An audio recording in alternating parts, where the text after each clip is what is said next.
Well,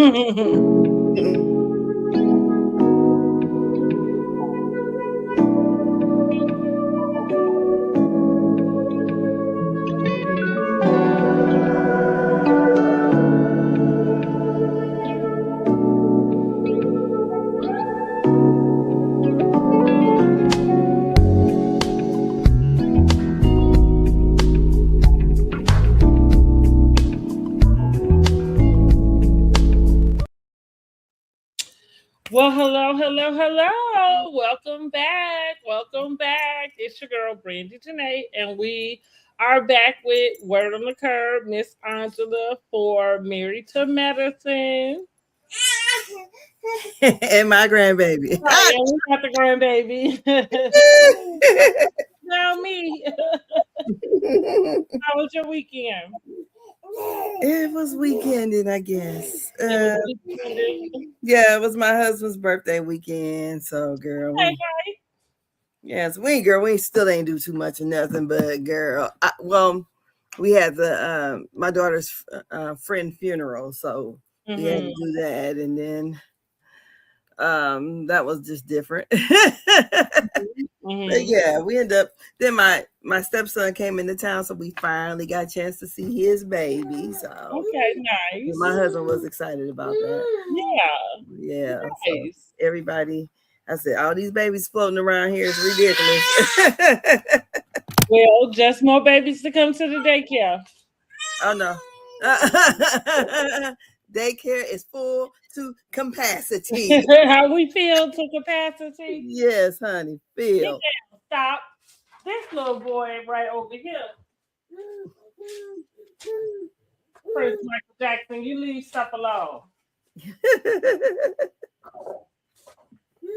All right.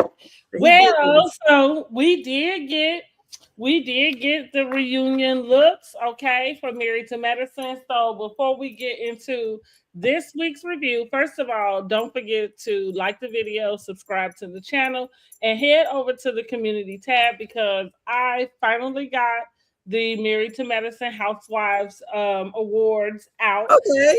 We are ready to start voting so we can have those results in by the time we wrap up the reunion. So don't forget to do that. And so then we're gonna get into these looks real quick before we jump into the episode and to the review. Stop down there. Stop. Okay, so first let's get the cast photo. Okay, so that's the cast photo. Now, my first thoughts about this cast photo was just kind of like it was giving Real Housewives of Potomac. Like I know, and I wonder why production picked those colors because they picked it. Yeah. Like, and I know they had a whole different theme. I can't even remember at this point what the thing that they called themselves having, but it was still getting Real Housewives. I was like, and for them to just went off the air, I agree. Somebody didn't do that. They sure didn't. Hold on a second. Right, we both over here messing with meddling. Prince Michael Jackson, you cut it out. You said.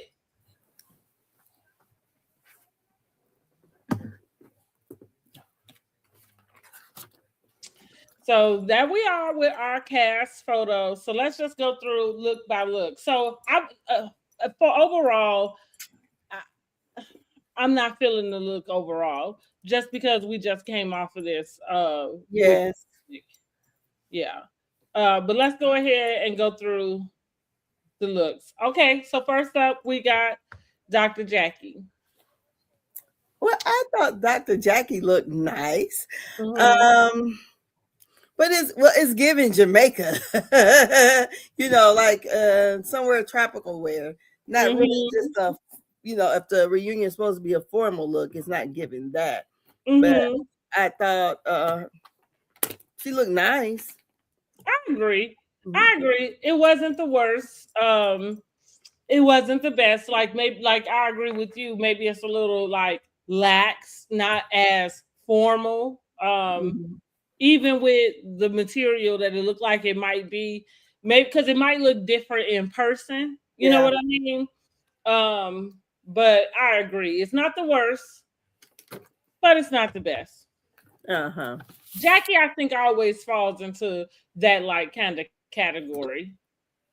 All right, next up we have Simone, honey. Now, Simone, is she colorblind? But go ahead. I actually, the color, I don't know why she thought that color, that deep red, burgundy almost. But I actually think her face looks so pretty. I mean, yes, the makeup job is yes, very good. I think to me, she has the best face. It's giving mother of the church. Yes. And the shoulder pads and the long sleeves. I said it seems like it should have been more like a, maybe like a sleeveless bustier, like bustier type deal at the top. Maybe it'll carry it out better or something, and of course something with the color. But I thought her face looked nice. I said, okay. But yeah, she got the same color that Kiana had. She did. She did. But for some reason, maybe because everybody else got the same shade of red, she looked like she just went rogue. Like, well, surround sound and went rogue. What's new? Yeah. All right, next up we have Angel. We have Angel. So what did you think about this look? Well, I actually seen her on this look. To me right here is not as flattering as her Instagram page, and it's really pretty. So definitely really good for her first reunion, but actually when you see her on her Instagram, it looks really, really nice. Girl, I thought it was given when I first saw it, I thought I saw this before, and I think it may have been Portia.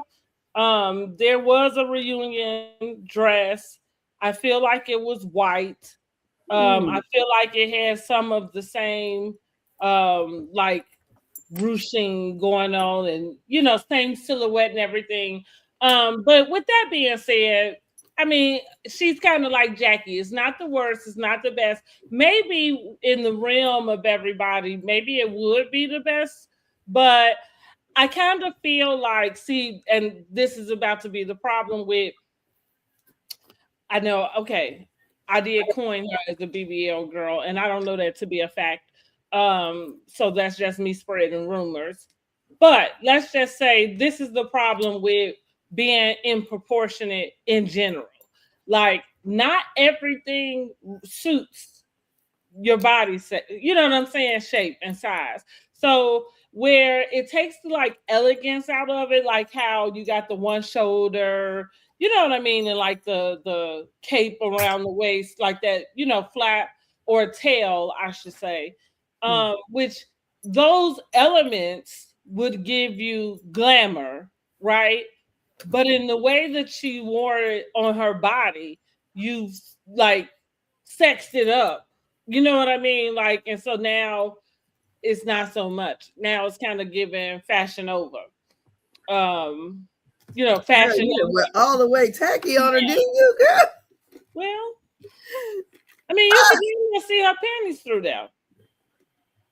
That's what I mean. Like, is she, you kind of then sexed it up in a way that it moves so far away from, like glamour. You know what I mean? Like, you have elements, but you took everything out. So it's see-through. Yeah, it is. Yeah. I didn't know if that would. And we didn't talk about that Carrie Brian's dress, right? But like, what made me think about that is that, let's just say, yeah, see-through is not elegant. It doesn't mean that you can't wear it. It doesn't mean, maybe it's not inappropriate. However, is it glamorous? Is it classy? Is it, you know what I mean? Like, no, it's none of those things. Like, it's not, like, giving the illusion of nakedness is never those things. So you can wear it, but yeah, you may not be considered the classiest in the bunch, okay? Yes. Let's move on. Okay, now this one right here, honey. Like, okay, now this is Miss Brandy. Girl. Throw it back. Yes.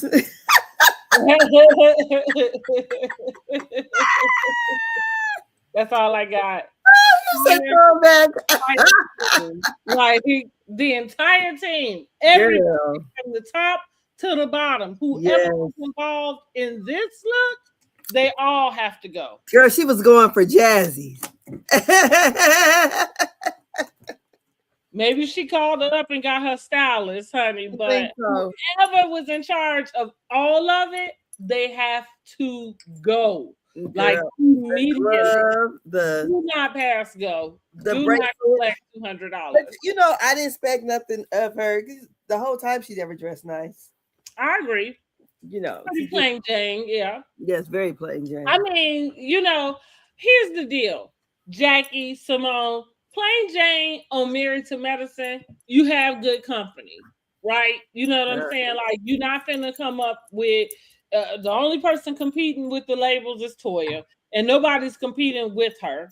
So, with that being said, I didn't have this expectation that she was going to be, you know, like over glamorous. But honey, I didn't think he was gonna come out aged 10 years. I did not see that on my bingo card because that makeup job for me is not good. Girl, to me, this fall right in line for how she looked. I'm not lying. You know, the show. Even when I remember when Dr. Heavenly was talking about, you know, before the show aired, and she was talking about her, basically about the new lady. And she was like, well, this lady here, you know, basically she said you would walk right past her because you wouldn't. And I said, oh, when the show started and we seen her, I'm like, okay, yeah. Because she's very plain. I mean, nothing, yes. Especially for her to be so young. Especially to be all into and this one, girl, too. Throw it back to that one. Would you say throw it back, Cruella? Okay, Cruella. The hairline way back here. Girl, that forehead is foreheading. It is for sure. That style doesn't become her.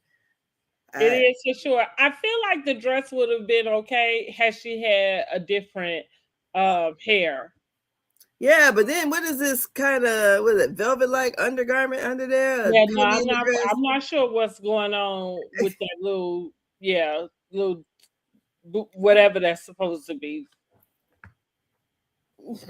A little booty or something. Yeah. And it does look like it might be like a velvet. Yeah. What is that? Velvet? But it velvet to me, crushed velvet. I do think she should have did something different with her hair. Yes. But it's definitely giving me a lot of Cruella vibes. Yes. All right, we're heavenly. Hey, Kool-Aid. hey. Girl. Sorry, it's all the big hair, and she's pulling in a Kiana too with this, you know, all this over here. Girl, it's giving Cruella 2.0, like in the future Cruella. First of all, here's what I said: you gained too much weight. I don't like. Well, let me take this back. Not you gain too much weight, because that's not generally my type of conversation. But she does appear to be putting on weight. She looks very heavy in this dress. It doesn't feel flattering. I can tell Sheila feels good in it, you know. But all I thought was Kool-Aid. Hey, Kool-Aid! That's what I thought. Yeah. Well, and you can tell it's kind of a little tight here because what it's doing here. My mom says getting me the smiley face a little bit down there where the, you know, where the hips and belly and all that is. I think her hair should have been. It's just way. I mean, how many bundles of hair did she have in? Mm. Girl, that's a lot. It looked like a lot. Girl, I'm like, what was that stylist doing? And maybe because if that part up there, that extra, I don't know. Maybe that must be the style or something. Maybe that's something that's I don't know. But I think if the other side was just like that side, I think it would look nice with the beading or whatever. And that train had to go. It just looks. Is that supposed to be like a leather look or something? I'm not sure. It's given like something along the lines of some pleather, like soft leather or something. Yeah. Mm-hmm. Girl, they spent a lot of money on these dresses and looking like need to look a mess. Ain't that it? Mm-hmm. And now we have Contessa. Girl, Little Red Riding Hood right here. She didn't do bad. I think Contessa does good whenever it's time to fit a theme. Contessa is the theme girl. But I think the backgrounds is what's kind of throwing off a lot of their pictures too, though. Mm-hmm. The Bravo did not do a good job with their background at all. That could be it too. Mm-hmm. It doesn't look good. But I think, Contessa, I think she looks very pretty though. She looks like she on her way to a wedding. But I like the look all together. Mm-hmm. The dress, the hair. She looks good. Mm-hmm. Yeah, she looks good. And finally, we are with Quad. Okay, I don't like it. Miss Quad. She got it. You like it? Because I didn't like it. You know, I do like it. I think I don't like the long sleeves. I don't like her hair. The part that I don't like is like, why is her bust so, like voluptuous, spilling out the way that they are? Like, they got them pushed up there, girl. But I don't like the color. Me, I would have liked to seen it look a little more dainty and not so much, not so sexed up, I guess would be the term. But overall, I do like it in general. Yeah, I do like it. I can see myself wearing something like that. Yeah, I don't like the sleeves. It just thank God she ain't got another damn wig on her head pulled back into a ponytail. Girl, yeah. For that. Okay? Yeah. Because that last year was damn. So okay, those are the reunion looks. I mean, they passed. I mean, I don't know why they gave them the same color as Potomac. Yeah, that was so whoever did that is fired. Yeah, whoever didn't check into that is fired. Stop it now. Shit, she been pulling my damn hair. My son let her do that to him. Don't do that to me. Mm-hmm. Yeah. Leave me alone. But yeah, I wish they would have let them chose another color. Mm-hmm. And then sure. I didn't like that. It would have been nice if they had done the neon or like something Jamaica, right? Because exactly. I wonder why they went with red. Because what, February? I saw it somewhere. I made a mental note, but I forgot. Met Gala. That's what it was supposed to be. That's right. So as far as like the color being red, I'm not sure if that is what the color is for the Met Gala or something. Like I didn't even pay attention to what I know the theme is living art, but so that is what I read, that it was supposed to be an ode to the Met Gala. Okay. Theme. Yep. But let's get into the episode. I took some notes, but I did get lost off. But we just gonna jump right in. All right. I got notes. I got notes also. Okay, cool, good. Then you can pick up where I left off. So I got it playing right now too. With Gene and Damon kind of finishing off on this conversation that they were having last week, in which you said Gene needs to stay out of women's business, okay? Yes. And clearly Damon feels the same.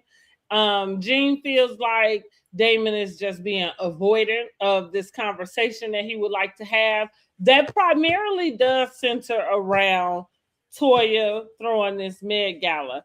Now, last week I was taken up for Gene because I was saying, like, okay, I'm thinking his issue with the things that Heavenly has said about him is carrying over, to this issue. But to your point, he's not really bringing that up, which you can't if you want to, like stick to an issue, right?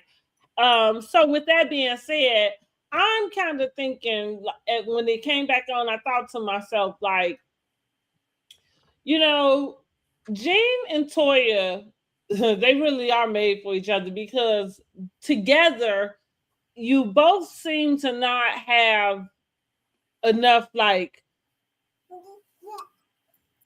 enough smarts to understand that you have, like, now, right, you're in charge of the Met Gala, and so you should come with more willingness to make the group whole from your non-commitment, right? As opposed to trying to browbeat everybody else into the support for your wife. Yeah. I did say, like, yeah, I don't think that he's being very fair in that sense. Neither one of them, because clearly they both agree. You know what I mean? Like with this sentiment about not being respected, and as opposed to doing what you can to come to the group willingly, right, to rectify whatever their issue may be with what her commitment was in the past. What do you think? I think when you get to the end of the trip, and he says he don't like when other people talk about his wife. And I'm sitting here thinking, Toya, like I said, Toya and Heavenly are basically the same person. And you're upset because you feel like she's being disrespected, and she's a disrespectful motherfucker, period. I mean, she is. I mean, the way she came in this whole season. And all of a sudden, because she's over the Met Gala, because she and he is over the trip. And I feel like he doesn't handle pressure that well with these ladies.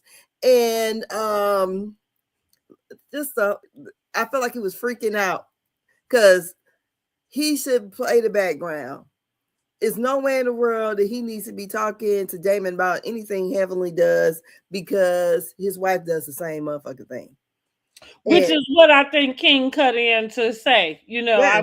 King made a good point. Like, why are we arguing, about this stuff when we can just leave it to the ladies? They'll take care of it for us. Curtis then chimes in to kind of, I guess, want to kind of say, well, on behalf of the wives, what would the husbands, what are the households willing to contribute and help out with? Steve made it clear that they will not be helping out with anything. He said he has his own foundation that he does, and he will not be purchasing a $5,000 bowl. Okay.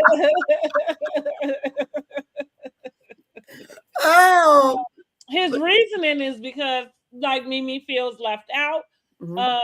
It appears that she was left out because, I feel like this season is very short in general. Yes, it's only going to be 14 episodes. Exactly. And so with that being said, we really didn't see a lot of the Met Gala planning. Yes.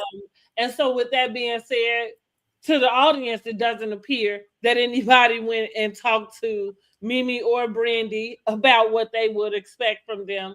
And I think I agree with Steve in his sentiment in that way. As far as this group, as far as the way that they move, it's kind of like we all are hanging out together. I just left vacation with you. You can't turn around and have an obligation that you expect from me without giving me that information, or giving me the information up front. Mm-hmm. So I kind of agree with Steve about that. What you got to say? Well, like they say, you don't have to explain anything. Your answer is no. Just pay for your ticket. Because I think they're going to attend, but did they pay to go? It's some issue or whatever. But yeah, I mean, as far as the donation goes, if that's how he feels, then that's how he feels, and I can't state, whether somebody should do something or not. But that's the way he feels, and his wife wasn't included, and he paid all that money for the bowl to get his wife on the show, and he's like, fuck it, she ain't, she's not a newbie, but I guess they feel like, yes, you are still a newbie. And yeah, I don't blame him. And like I said, they said you don't have to explain nothing. So do what you do. Because don't look like Brandy probably not gonna give anything either. That's what it seemed like. Yeah, and like I said, on one level, I kind of can understand that. Like, if I'm in a group, you have a charity, and you know that you're going to want me to donate, it would seem like don't. I think excuse me, not even obligation. It's the expectation, right, that she would, just because she's in the group. And I think, yeah, that's a bit presumptuous. And maybe you out of your league, and I guess they about to let them know, honey, in a nice little way, like, not on my watch. Not on my watch. So the ladies are getting massages on these rafts, right? We saw that they went to the rafts last week, and Quad decides to initiate some girl talk. So she asked the ladies, who here has the perfect relationship? I really didn't understand. Like, Quad sometimes, and here's the problem with the scenes that we get. Maybe there was a lot going on that they didn't show leading up to that, but it was like she had Tourette's or something. Like, where the hell did that even come from?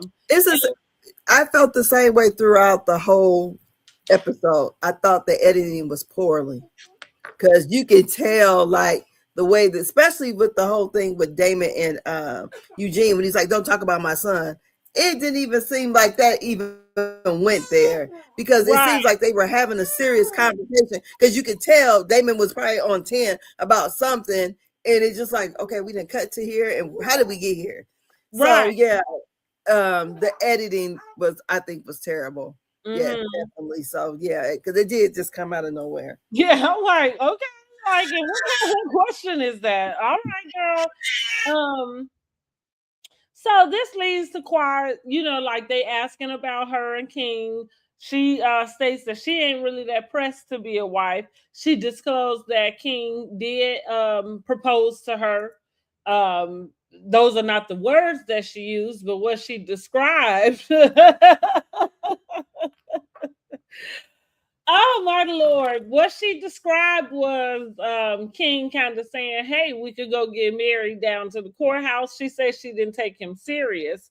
And she still was looking for all of the things to be in order. So we flash back to her talking to the ladies, and she kind of was expressing that she felt like she was still focused on all of the wrong things. Like the plan, and which I'm guessing what she, in a nutshell, what she means is how much money you got, what your portfolio, you know what I mean? What your portfolio looking like making sure this person has all of these like boxes checked on the outside that makes you look like a good contender or partner. And so now she realizes, that it wasn't that those things weren't that important. But King has changed his beat. He's what did she say? Detached, right? He's not giving the same energy. What do you think about that? Well, what Dr. Heavenly has said. Why are you giving, wife benefits when you're not the wife? And so Quad kind of was a little taken back by that. And then Dr. Heavenly even goes on to say that, like basically, you don't need him. He needs you. Even in her confessional, she says something about Quad giving too much sex, too much cooking, and she mentioned money. I said, oh, is she just talking, rambling? Or did she really mean that Quad is giving this man money? I don't know. But I feel like if she was trying to check all those boxes, seem like you would be checking all those same boxes too if you have a baby. I like that you mentioned that because, like during that conversation, she got a little bit defensive because Toya, I think, chimed in and brought up, well, why aren't you looking to be married? And so that's how we found out that actually he did. So let's just say, well, I want what I want, and I want that. It was interesting. She said, I want that man. I want him to be the head of my family, of our family. I want to have his kids. And I thought to myself, I don't know if you remember that episode. I think it was towards the beginning because I said, she seems to really only have this desire, and it is specificated upon him. Like it's so, which to me, it's not even trying to like womb shame her or berate her from one woman to another woman. But I would think that the desire to have a child would just be that, right? In its own space, that it wouldn't necessarily be connected to the person that you are with, per se. If because at the age that we at, that's what she want us to go along with. This is why she's running over to Ghana, right? Because she's exhausted all her resources, and this is what she has to do. And so I said to myself when I was looking at it, I said, women, we trick ourselves so much into like a lot of BS, going back to this, and not to shoot to the water, but if you just wanted a baby, you could have had one, right? Yeah. And so now you're associating your want to somebody else, which is probably again why they're not together today, because it's not the same want that he wants. And yeah, when you get with somebody, you do want to, when you care about somebody, you want to do things that make them happy, right? Yeah. And maybe if that does include having kids, but at the same time, it's kind of like I wasn't looking to change my life in this degree. Like, now we hopping a plane and flying over here every 4-5 months, and now your hormones got you up and down, and she mentioned she doesn't cook as often. I am doing it as often too. Well, because if he pissing you off, Yeah, but who got time for 15 times a week?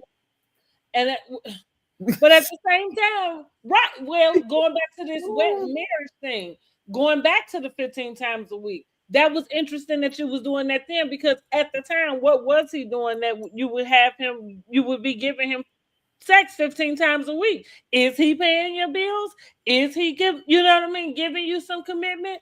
Like we do trick ourselves into giving a lot for very little, and even off top. So you don't want to cook no more because it's beginning to feel like a chore. Why? Yes. Because you're not getting nothing in return for it. You know what I mean? Like, and most men and King seems to be like this type of man, that because all men that have chauvinistic ideas are not necessarily chauvinistic. However, a lot of men still carry those chauvinistic ideas about women cooking. And that's a sore spot for me. So that's why I'm about to go here. Because if I'm with you, you can't ask me if I cook. And like, we not finna have no conversation about whether I cook or not, how often I cook. And I don't. I don't. We're not gonna have no conversation around that. As a matter of fact, it is a immediate turn off. And the reason why is because I know that men associate that with what they feel like a woman is supposed to do. Furthermore, on the woman's end, you're not going to put me in a position that makes it seem like I have to win you. You know what I mean? Like for over. And so my deal is this. If I'm with you and I care about you, then I'm gonna care about how you eating. Now, whether that come from my hands, whether that come from the people at the McDonald's, the people at the McAllister's, wherever it come from, I'm gonna make sure you eat. If you sit there and you know what I mean, like, and it's got to come from my hands, that's where we gonna probably have a problem. And again, and oddly enough, it's funny that I have such a strong opinion about that, because the truth of the matter is I probably cook more than most people I know. You know what I mean? Like, I don't cook at all. You know, but I mean, it's just natural. I made steak today. You know, like, but again, why? Because I have to eat. But that's what I mean. Like, if you are, as far as like, if I meet somebody dating, like I told the last guy, if we are hanging out, you're gonna find out if I cook, right? Because if you make it to where you can be around me, then you're gonna find out. I'm not gonna sit down and present myself like I'm at a job interview, like, and tell you all of my skills. You know what I mean? Like, I'm not doing that. So back to Quad, because this ain't about me. Back to Quad though. I think she was so eager to show the type of woman she would be, the type of wife she would be, that you've exhausted yourself before you even got there. You know? Yeah, she did. Well, the whole 15 times a week would have been a turn off to me. I mean, I know when you first, get together and, you got the butterflies and all that kind of stuff. But honey, look, she ain't no 21 either. You know what I'm saying? So I feel like the whole, well, we already seen how it was going. So we already was assuming that, okay, the way he was talking to her, and it seems like, because what he said, he needed her to be more, I'm like, more than what she's doing. He couldn't even get with a bitch like me because I don't cook. Ain't never pretended to cook. Never. My husband worked 2 jobs, and I told him this evening, go get your own food today. I mean, so I just can't see myself whereas, because if she's doing all this, what is the expectation that he's supposed to do? Right. And see, that's exactly what I mean by women. Like, I can't wait to start doing a couple more videos how we trick ourselves into that type of situation. Like, nobody, like, it's certain stuff that he should not have been able to access without him giving you something. You know what I mean? Like, so, right. Like Heavenly said, for this man as much as you do, y'all don't even live together, because it would be different if you guys were cohabitating, right? If you're cohabitating, like, again, like what I said, I cook on a regular basis. So if somebody lives with me, then naturally they're gonna eat, when I cook. You know what I mean? Like, but it's not the idea of me cooking for them. I'm cooking because I'm going to cook. You know what I mean? Like, and I'm going to cook for everybody who around. You know what I'm saying? So, I think Quad is she's in the midst of saving face about her relationship. I think she did jump in. I think she jumped in fast. And She gonna be all right. Listen, I guess I just don't want to see her do too much overcorrection. Mm-hmm. Just let it be. You know what I mean? Let it be. You fell in love with a man. You want, he done dicked you down so good. You want to have this man babies, honey, and he was gonna give you one as long as he didn't have to keep going over to Ghana for it. So, God's rejection is His protection. Like God only knows what it is that this relationship ending is protecting her from. Not that you shouldn't have the desires of your heart, not that, and it's sad that if she truly wants to be a mom, that she may not, be able to experience that. I just don't want to see her jumping, running, and flipping all through hoops, for some random ass man who Yeah. ain't doing the same for you. Okay, and that's that on that. Like, that's that on that. So, but she want to do it her way, and and and that's another thing, because I thought about that too when I was rewatching it, because I kind of have that thing in me too. Sometimes I just have to do it my way. Um, and so you just have to be willing to live with whatever that consequence is, behind it. Uh-huh. That's just how they go. So later, everybody go ahead. Oh, I forgot that the men, they start getting massages over there on their side. The women came over to offer them some massages, honey. And Curtis said, yes, I want one. Like, Uh-huh. Curtis is funny to me because the way he said it was like, I wish your mother ever would. Like, she gonna tell on me. But think of it is though, but it seems I noticed Steve and how uncomfortable he seemed, and how they made a deal to say about, they talked about in the confessionals, or about the naked people being at Toya's place. And I'm like, they got an issue? I mean, because we on vacation, it's not that crazy. So, and everyone asked one of the ladies, that's probably except for Dr. Jackie, I believe, they all got the massages. So I'm thinking it's not a big deal. So I was wondering if it was or not. That's exactly the question I wanted to pose for everybody. Like, I've never been married. I have my idea of how I feel like I would be in a marriage, and how I want, like, as far as husband and wife, go, what I want our comfort levels to be, in general. But yeah, I kind of like, even like you said, Steve kind of said to the men, like, well, if you need a couch, like to lay on, I got one, and he kind of was, what we say, sitting still, looking straight ahead, like he didn't want anything. I'm like, did you have an issue in their marriage with infidelity? Yeah, it was given something, something sort of like that.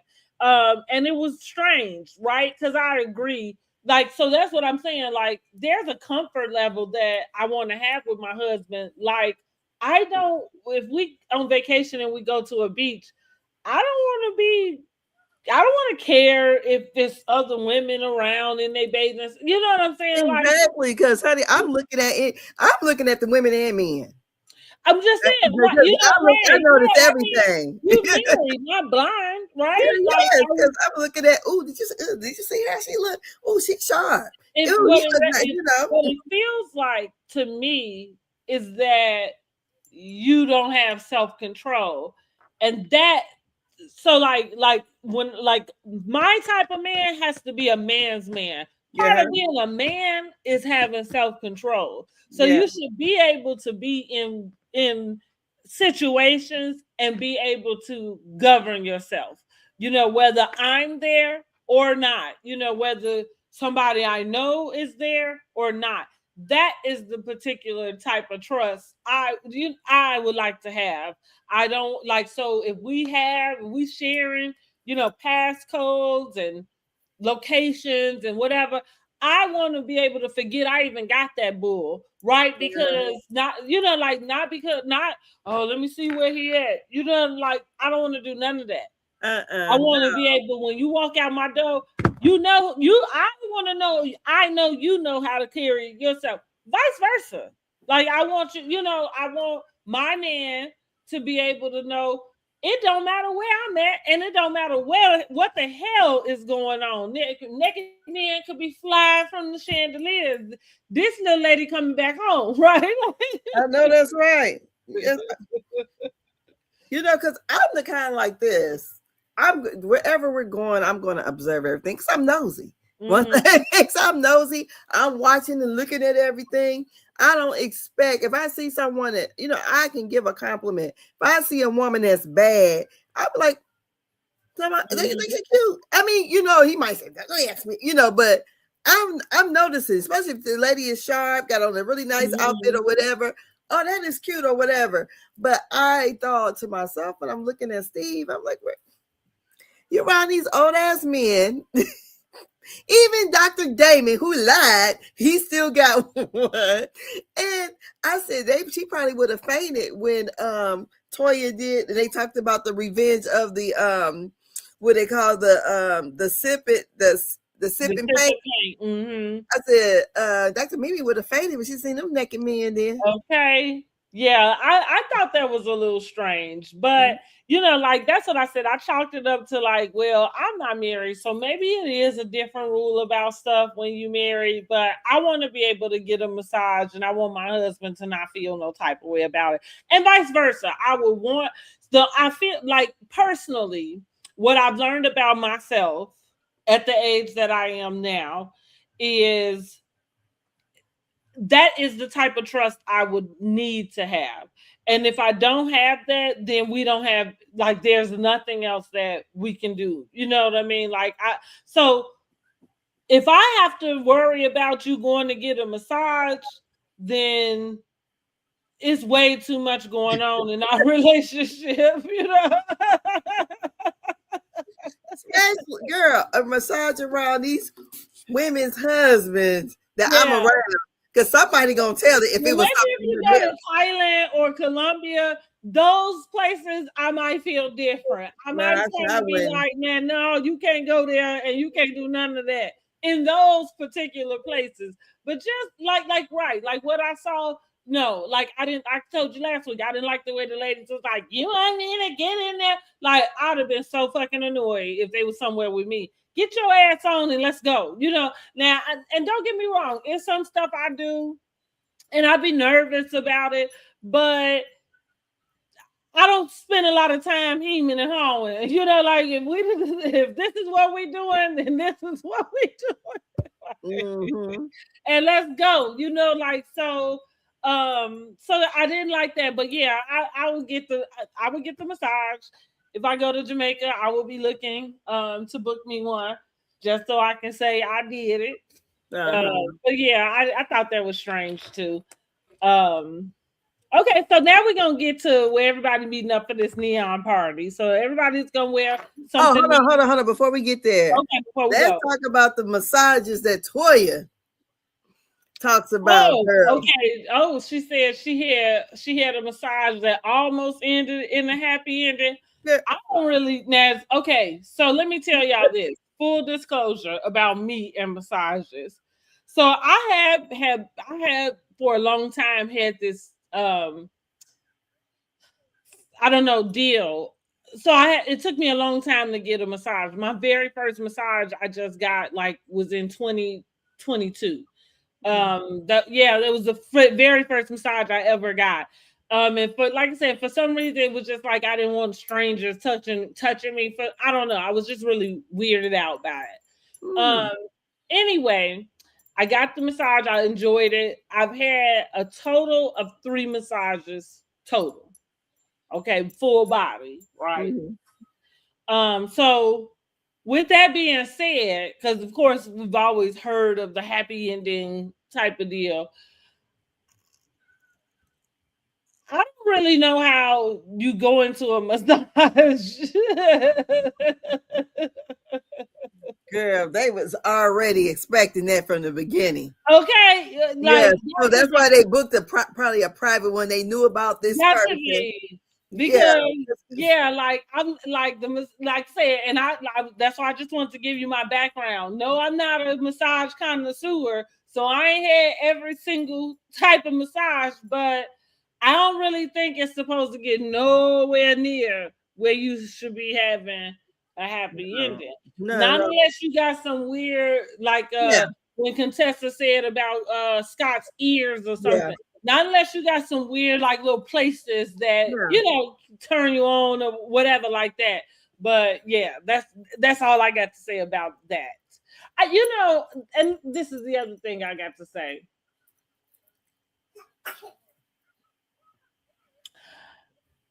Is Toya as sexually as adventurous as she seems? I don't think so. I bet you she's not. I bet you she's not.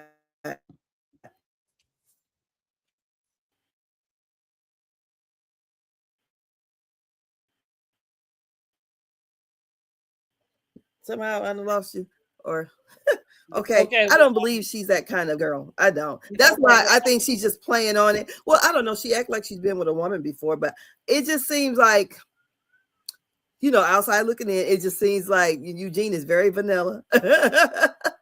They probably do it 2 or 3 different ways, and that's it.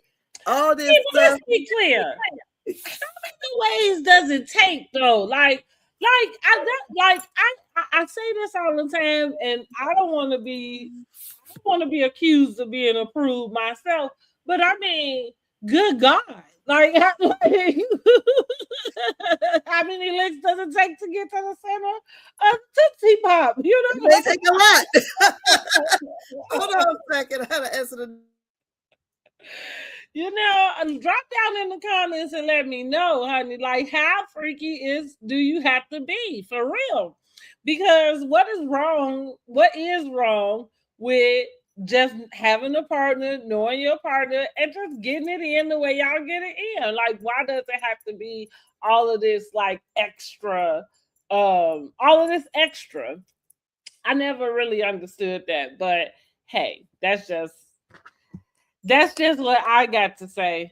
So before Angela gets back, don't forget to let me know what you are rating this week's episode of Married to Medicine, Season 12, Episode 13, Couples Therapy and Paradise Problems. Okay, we rate 1 through 10. Listen, I think I've been kind of giving Married to Medicine a good like 5 to 7 all season. This episode is falling right in that place also. Okay, Angela, you back. I was just reminding them to let us know what they are going to rate the episode. So we're here for the neon party now, right? Everybody's up in their neon. Steve once again is in his neon. Okay, what Eugene said, Louis Vuitton make everything, huh? Yeah, really they do, right? He got his own. He must be a brand ambassador for Louis Vuitton. Yeah. Now listen, Contessa was doing the most, honey, when Mr. Bernard came to the building. So Miss do too much. I told y'all that lady be doing too much. She go backflip into her scene. She handsome. Scott was like, what? Tap on her shoulder real quick. Like, excuse me. You know what I mean? Like, why are you so excited, honey? Why are you so excited? I thought that was funny because she was overly excited. And way more excited than Angel. So put a pin in that because they talked about Angel and Bernard at that thing too, right? So let's go back to that. Why is this man here? See, and didn't I tell y'all? Didn't I say that last week? Didn't I say it was really strange for her to invite him in the way that she did? And then when he get there, he scooted off to go be with the like. But yet, you are very adamant that that's just my friend. Yeah. Like, I agree with Toya. So going back to Toya, now again, her delivery effed up, and same. What she did in front of that man effed up. No, like nothing excuses that. But I do agree. That girl is single because she don't know how to date. And so why would you invite your friend who you getting to know to see if y'all can even want to start back dating, I guess, because you didn't even say be in a relationship. You invite him to a trip with all couples.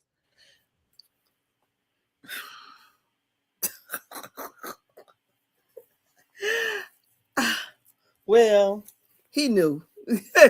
He trying to be on TV too. So I mean, clearly. And he probably just was pissed off because he thought he was gonna come there and get some. Well, and here's and that also, you know what I mean? It's like the guy I was seeing around Sean's wedding. I had a couple people kind of ask me, like, "Oh, well, is he gonna go to the wedding?" And I thought, "Wow, why would he?" Like, yeah, why would he? Why would? And it had nothing to do with me not liking him, like I did. And it would if he had he invited himself or had not, and I wouldn't even say invite himself, but had he said something to me to say like, well, I could get some time off and come, you know what I mean? Like, then that would have been fine to me, you know what I mean? At that moment for where I thought we were, that would have been fine. But as far as me opening up an invitation to say, come on, no. Mm-hmm. Yeah, no. And that's what I was telling him. I'm like, should he be going? Because I don't think so. Like, does it mean something that he don't? And so yeah, it just reminded, like, looking at her with this guy, it was just like, yeah, you had no business inviting him. It really looked like maybe production was behind that. Maybe somebody made her feel like, well, yeah, Toya. She needed to produce something or someone. Yeah. But it was so out of order. It was just, I'll tell you what, I like Angel, but that move for me kind of said she didn't need to come back. Damn. Yeah. No, and I know that it sounds harsh, but yeah. For like that move for me was like, it's all good. It's all good. You don't gotta need hit to the do road. that. Mm-hmm. Oh Lordy. Yeah, I didn't see that because by the time before the end of the show, she was already saying that basically they don't need to explore nothing else, Seemed like you knew that. Seemed like you knew that before he dropped his ass on a plane to come. Yeah. Because even when, like she said, well, I said something to him. So, and that's what I mean. She doesn't know how to date. The deal with even dating, like, I'm very straightforward most of the time, but I'm a girl like everybody else, right? We get caught up in all of these, like, you want to be, like dainty, and you know what I mean? Like, you don't want to be you don't want to be running the show. I'll put it that way. So that's what it seemed like. She's playing that line, like, oh, you throwing little stuff out to see if he gonna, catch it. Mm-hmm. Listen here, I don't want no man that don't know what he want. And as far as the man, you better want a woman who can figure out what the fuck she want. You know what I'm saying? Like, instead of, hemming and hawing all around all the time. Mm-hmm. So I'm saying that to say she already said that she had talked to him and he hadn't mentioned nothing for so many days. So at that moment in time, you just should have let him know it was good. He was good to stay where he was at. Especially like she made it seem like he the one had the attitude when he got there. It seemed like she got the attitude, if you ask me. That she had the attitude? That's what it looked like to me, honestly, because it looks to me like she is hell bent on proving that he's just a friend. Yet you invited him to a couple trip. You're wrong. I would if I invited some guy down that going back to like you said, maybe he thought he was gonna get you some. If I invited a guy down to a couple strip, he is in his right to feel like he gonna get some. What the fuck else am I asking you to come back for? And to stay in separate rooms. Yeah, like what else am I asking you to come down here for? If I'm all good being single around all these couples, then I don't need to ask my friend to come down here, right?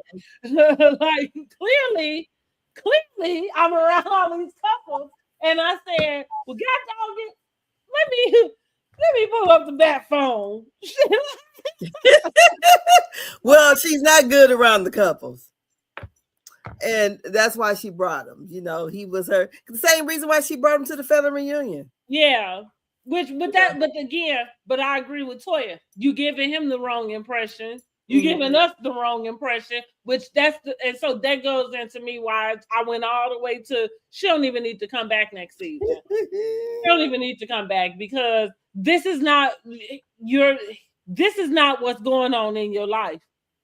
Uh-huh.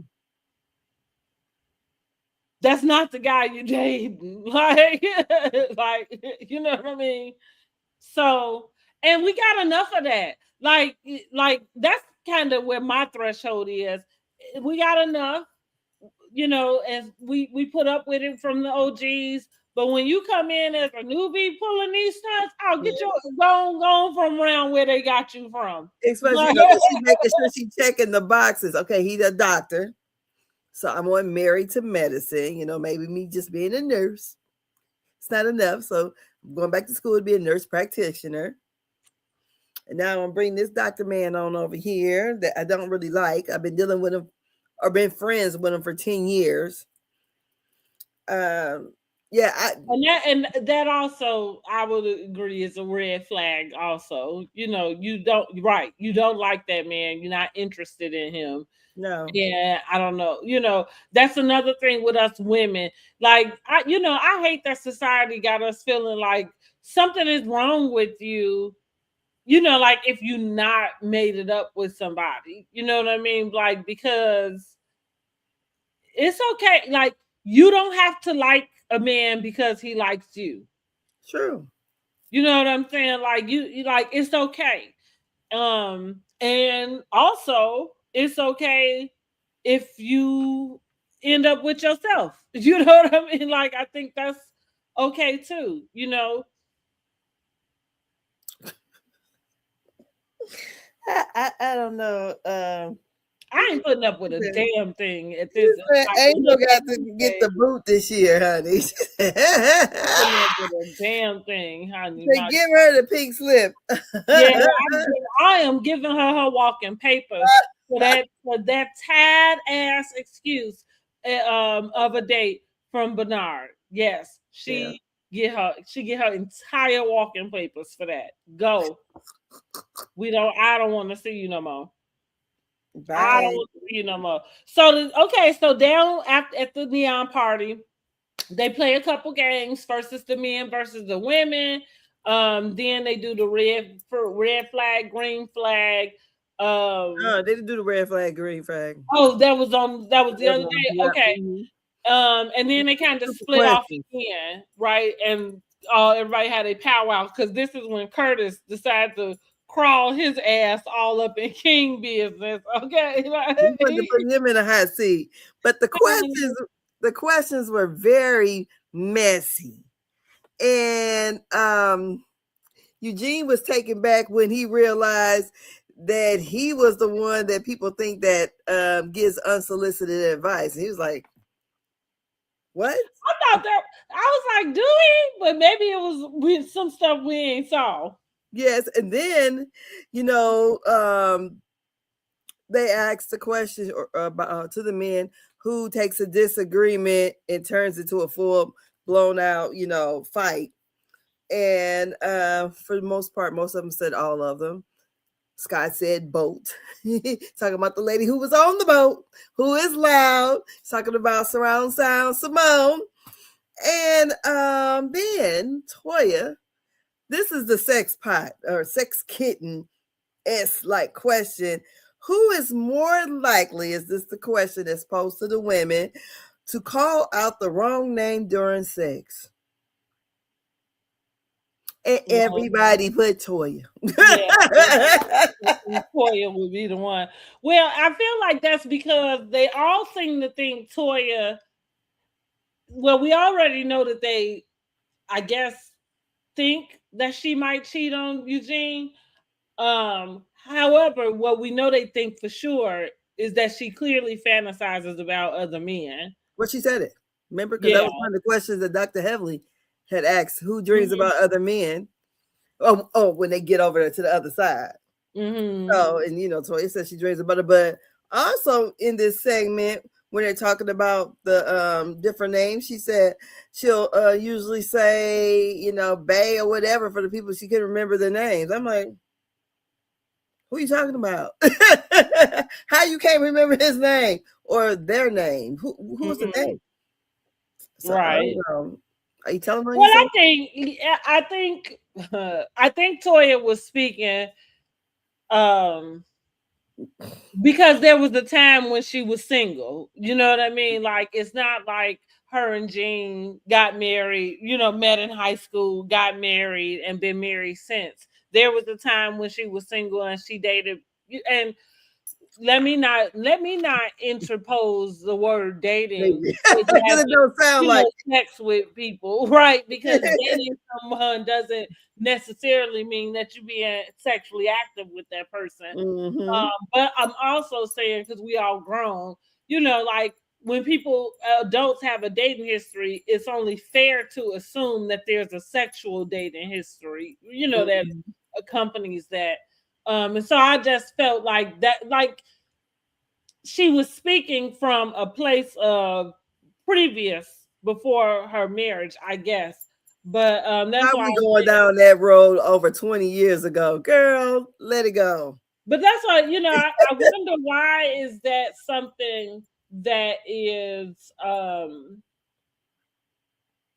why is that something that she feel is cute or funny or I don't know what the proper term for it would be. Oh, look, not the light just to put me in the dark, y'all.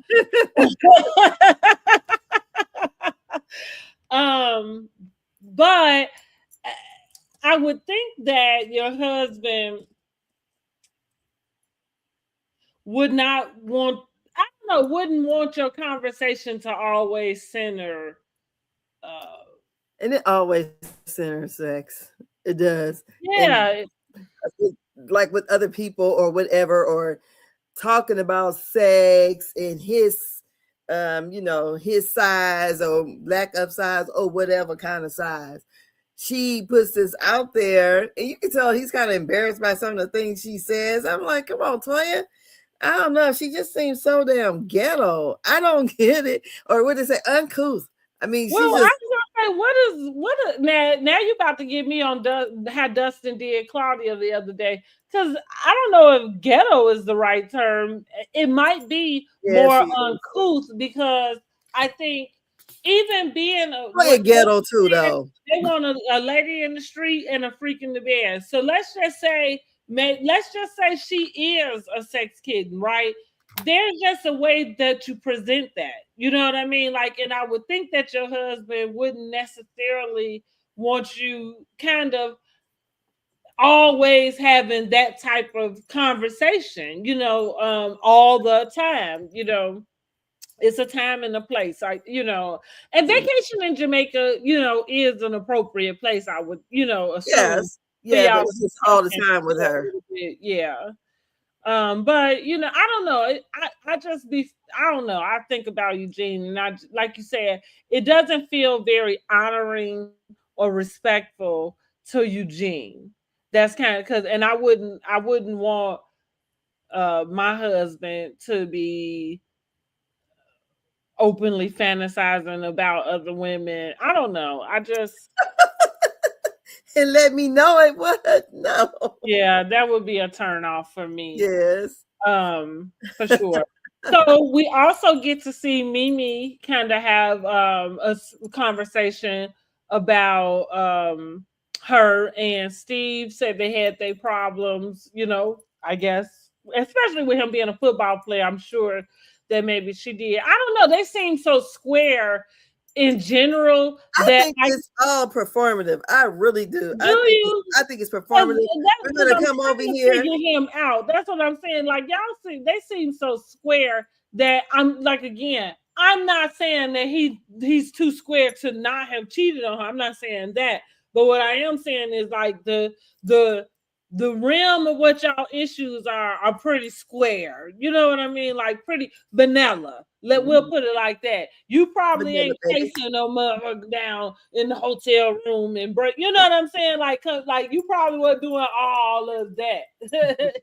I don't know. She might have did before that Stevie came around and changed their life. Well, okay, honey, because Stevie giving them a run for their money. It sounds like. He sound like this little boy by daycare. Lord have mercy. But I will say it.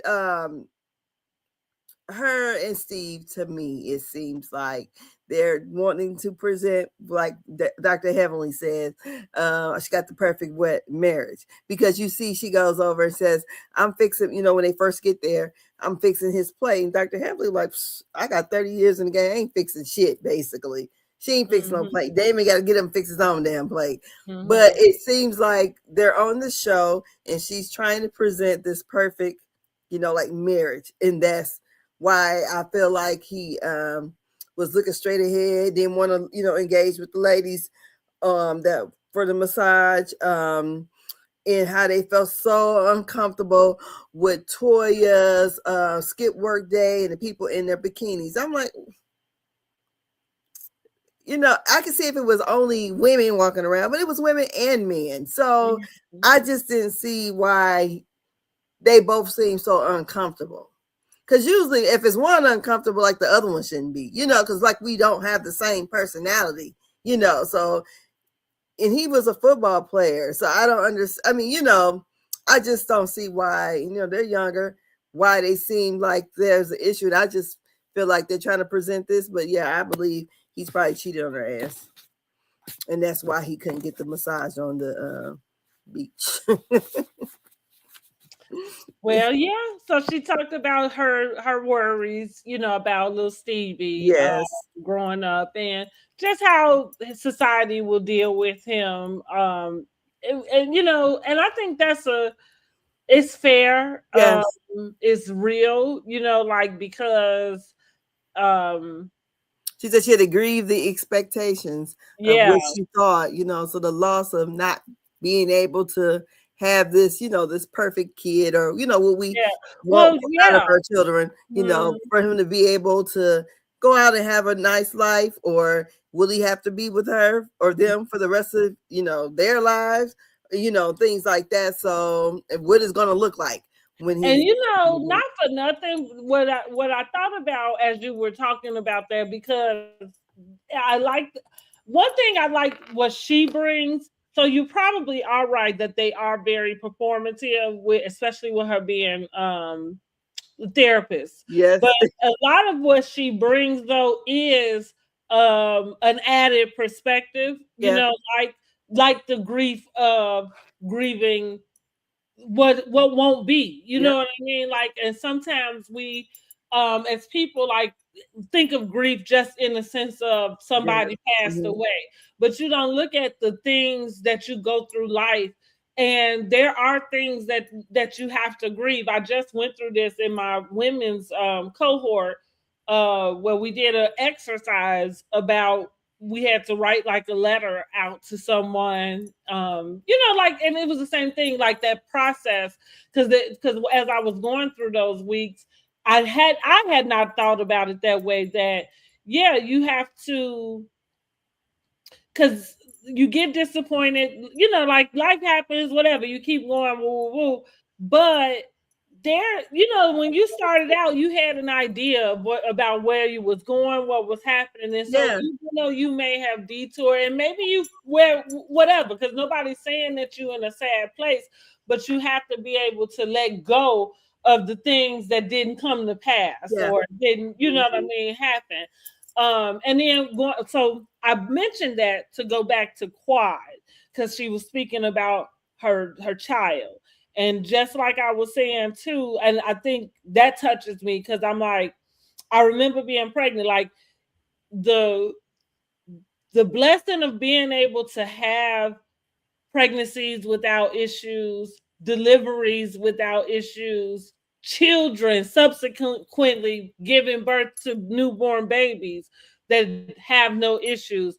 Like, while it's presented as something that should happen, you know what I mean, so easily, but it doesn't. Yeah, you know, so like I'm saying, Quiet, she's going through all of these lengths to obtain a baby, because she feels entitled to be a mom because she is a woman, but not really even thinking about what happens if the chromosomes don't form the way they're supposed to.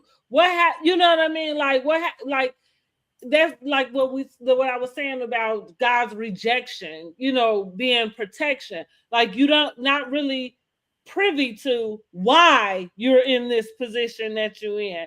And when you decide to take it into your own hands and you're gonna get it have a way you need to, you don't know what you might be opening up yourself, and which everything is a lesson and a blessing. So I'm not kind of saying this in this regretful type of way. Nobody ever regrets their child. But what I am saying is, nobody expects the other things that come with that, like what she's talking about, right? You don't like, she don't know if her baby is ever gonna live by herself. Mm-hmm.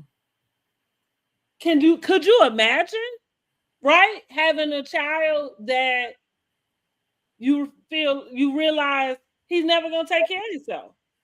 For as long as he's on this earth, I'm gonna have to take care of him. Yeah, so you know, people that have children that Down syndrome, you know, and like my friend, her stepson is on the spectrum. He's autistic, and he is 30. I believe he's 32 or 33, somewhere in there. But my friend, she's been with this guy. Well, they're married. They got married, divorced, married again. But anyways, so when she took a picture with him, I was like, damn, who the hell was that old man in that damn picture? She was like, that was the stepson. I'm like, oh, okay. But he lives on his own. He works a job. He actually, you know, he drives, all that stuff. So I remember when he was getting a driver's license and everything.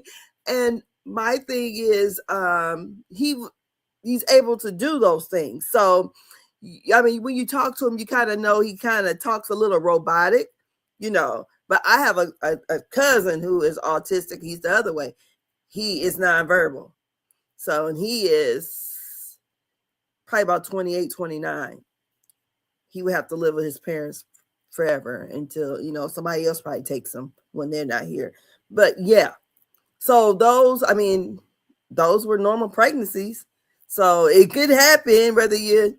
Well, that's why I'm saying, like, even with, like, to think about as women, the process you get through. Like, I remember deciding to have my tubes tied. I'll never forget the last thing the doctor said to me, but you know, before putting me out or whatever, is like, "Are you sure that like that's what he said? Are you sure?" And I said, and what I said to him was, I said, "Yes, I can't go through this again." And that's like, and what I meant was the entire thing. And again, I didn't have any problems with my pregnancy. I mean, I pretty much had, I guess, as close to perfect as you could imagine. You know, it's regular pregnancy issues. But and yeah, deliveries, same, you know what I mean? Like, same. But no, the stress that my own mental status was in about like testing. And again, you can take all the tests. They'll all come back cool. Like, because that's exactly what you're saying. But by the time you go, you give birth, and like you said, like everything's fine until all of a sudden now your baby not making milestones. Now he's not Yes. and where he's But even like in my cousin's case, she's grown and she got children of her own. But when she was born, normal, but she became epileptic. And so those, as she was having seizures all the time, because I guess it was not getting enough oxygen to her brain, made her slow. So, she became, I mean, she has a lot of, to me, street sense, but, as far as, maybe book smarts or whatever, she's slower. So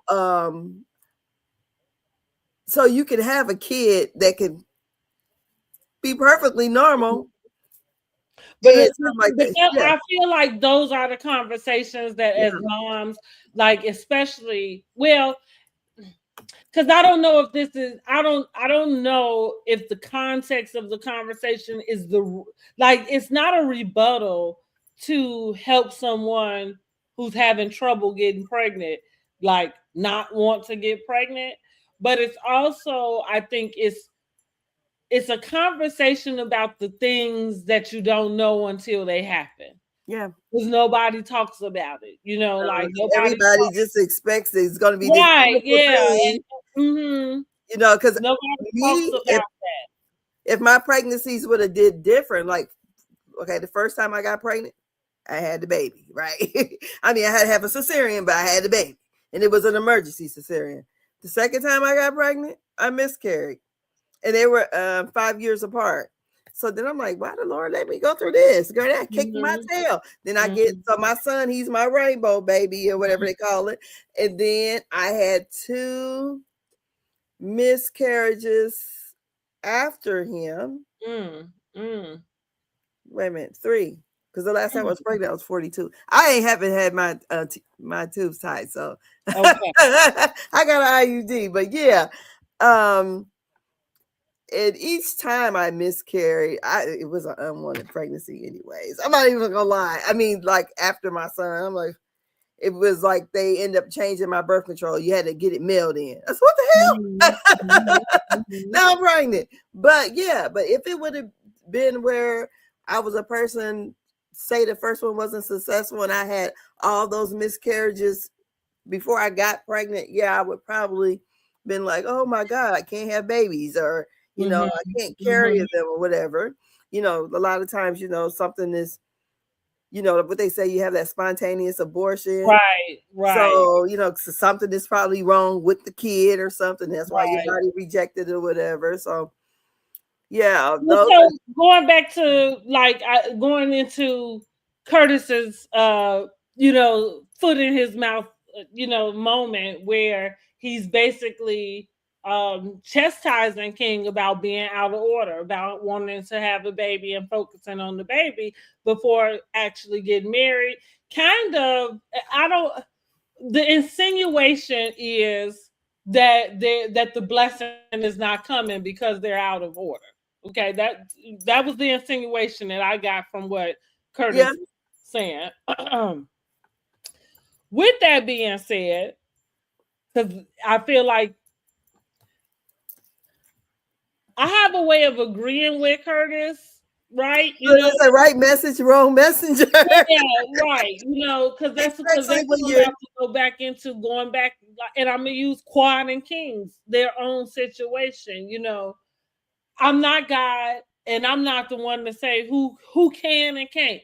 Yeah. And I believe God, like most of us, I can do all things through Christ. He cares about the things I care about.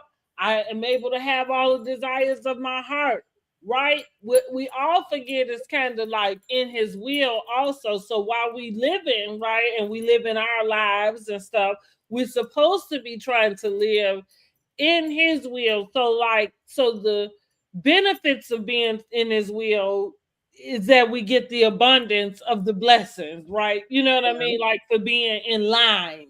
Because Yeah, being in his especially will is when another you're way of being in line.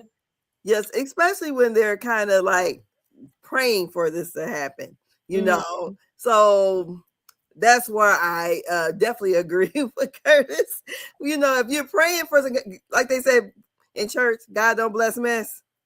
That's right. Well, here's the other thing, because what I'm gonna get to about the going to Ghana is like, are you getting your answer, and are you deciding to go about it a different way? It seems like you know what Dr. Jackie said, women over 40, she had said this, you know, when she was in her confessional talking about, you know, being her doctor but being her girlfriend. She knew what the numbers were for women over the age of 40. You know, how unlikely it would be that she would have a baby. So, and I wouldn't understand, to me, if she just wanted a baby. I mean, if she could carry a baby, maybe have an egg donor or something like that, because you know she got these old ass eggs. We got these eggs from when we were babies. So so I don't know what all she has to do to try to be able to carry a baby, but it seems to me that she's been told something, and that's why she went over to Ghana. And she kind of knew her chances were very slim with these old eggs. And maybe, you know, like some people I know, that eggs were just not viable. Point blank, period. But then they end up getting pregnant on their own. So that's kind of where what I'm talking about when we talk about faith, when we talk about trusting in God, when we talk about actually putting your hopes and your dreams and your desires and putting them in God, right? I don't know if it includes now, because God, I would say so, because he gave them the smarts to do it. So well, that's what I was gonna say. Because I'm not like, but like it's the same thing about me and my conversations with God. Like nobody else is privy to them. So if I say God told me to move and to do something, you know what I mean? Like then that's what he did. So I'm not saying this to say that that's not the message and that's not where they move, you know, the way that they move in. But I would question if that is the way that they're moving, because I would think that God would give you a conviction about the other stuff, you know, which is not being married and not being committed. You see what I like? We love to take a little from here and a little from there, and you know, like, and yeah, like, and it's like you can't have one without the other, you know, like I tell people, and your life should line up, right? Like no, like outside of I guess being a pastor, you know, or having some title, you know, in the church. You shouldn't have to go around quoting Bible scripture for anybody to know that you're a faith-led person. Your life really should kind of speak for itself, to say that this, you know, like this is who you are. Your character should speak for itself. So that's where I'm going. I know I got long-winded, y'all, per usual, but that's where I was going. Like Curtis is right in what he's saying, and I agree. I wish he would have did that a little different. You know, maybe had King off to the side, you know, and not in a group or something, like, because it did feel like you was being chastised. It did feel like he was chastising. It's a no in the Bible. Right. Yeah. It was very, and because it was like, it's another thing that's a no in the Bible. Shall we remind you? You know, like, are we pulling sins? That's what he asked him. Have you done everything correctly? He said, no, we sin daily. Right. And ask for forgiveness. Yeah, like, are we pulling sins around here? Because baby, let me pick one. But just like I say, as a viewer, it resonates because he's right. I think that is something that should be considered. And again, it was the perfect example of how we'll take one, because right, you praying to God for God to bless this. And I agree with you. We say the saying, God don't bless no mess, but at the same time, you don't pay attention. You don't pay attention to what that means. God don't bless no mess is great as a saying, because it all rhyme and go together. But what it means is God don't bring you nothing confusing. He don't bring, you know what I mean? Like, he's not the author of confusion. You may have to be have some patience about something. Going back into this, you may have to wait for something. You know what I mean? You may have to do some other stuff, but like meeting somebody's husband and that being God told you that was your husband is a lie.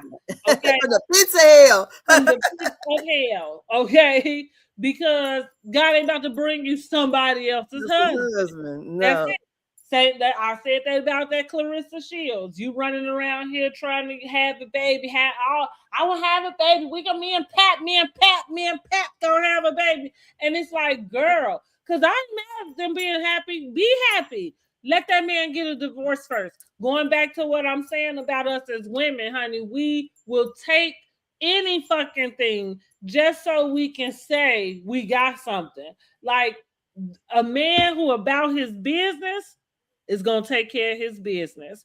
And if part of his business is filing for a divorce, you shouldn't be like, it shouldn't take the relationship between me and you to be the one that put the match under your ass. You supposed to already have that taken care of when you came before we got in it. Yeah, when you stepped. But again, we don't even like her specifically.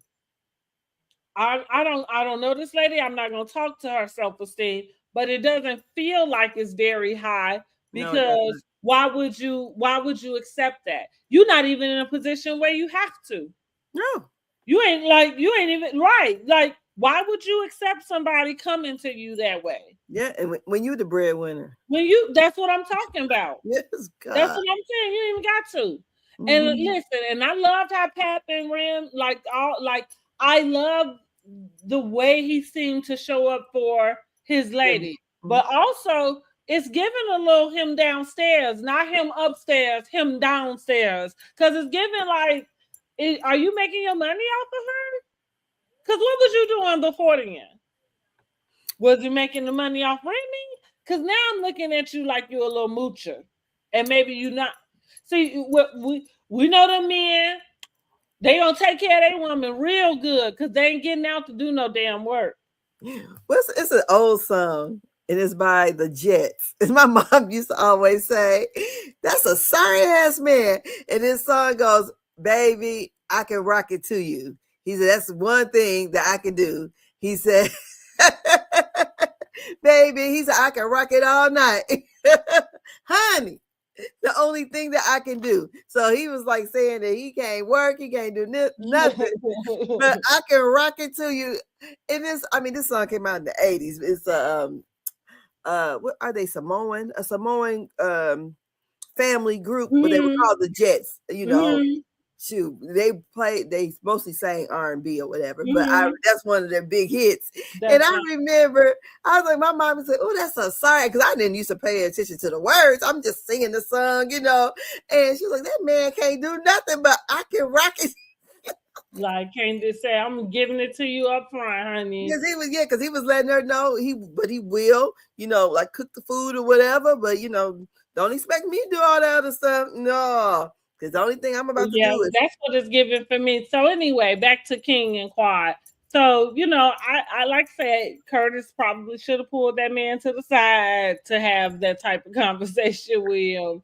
You're not going to weaponize the Bible against me. and I agree with King on that one. Like, now, shit, you done pull me to the carpet. You better pull your own tail to the carpet. But did you notice before, like when when the women were separating from the men, and how Simone went over there and said for him to I wrote it down, to tap into your side that is less chauvinistic. said, Simone, don't want. So he was already saying he didn't want to share. Listen, I like I told y'all before, I dated a guy who was like Muslim, and he had a very dominant presence. Like, and so I found we butted heads a lot. Because like well, you can tell me what to do if you doing all the shit that it required to tell me, you know what I'm saying, to tell me what to do. So the point is, these chauvinistic people want to have these chauvinistic ideas, but you don't even want to live up to the chauvinistic ideas. You know what I'm saying? Exactly, because you got to be the head. Like, take it, like I told that other guy, like, you talking about you want your woman to cook every day. If I'm going out to work, I'm not cooking every day. I know that's right. Right. Now, if you want to make sure that if I ain't got shit to do but watch my housewives and get some dinner done, dinner can be made every day. It still won't get made every day. Look, I got sidetracked watching the housewives. I'm just saying though, I'm just saying though, like you like these expectations, but without giving what you need to give to get that. You know what I mean? Like, if I gotta go out and work, if I gotta go out and contribute to the household, then we both gotta contribute to how we eat. Yeah, look, if we gotta do 50-50, shit. Right. I'm just as much man as you are. That's correct. Right. Okay. And I'm supposed to be the helpmate. You shut the fuck up and eat this biscuit. Shit. Go get your own dinner tonight, honey. As a matter of fact, give me a 2-piece while No, we can't have those old-fashioned roles where these men can't do what the old-fashioned men did. That's right. They talking about how Big Mama and them did this and Medea did that, but Medea didn't have to get out the house and work. Mom wasn't worried about her lights, wasn't worried about that house note, wasn't worried about that pension. Like he was bringing the check home, and she would take care of the business while he over there at Sister Sally's house. Messing around with her and got a family over there too. Okay, right. Lord.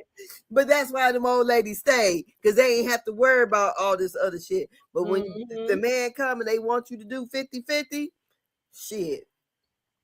And like what Ricky Smiley say, he said he can't let his woman do 50-50, because if she doing 50-50, she gonna have a whole lot of damn mouth.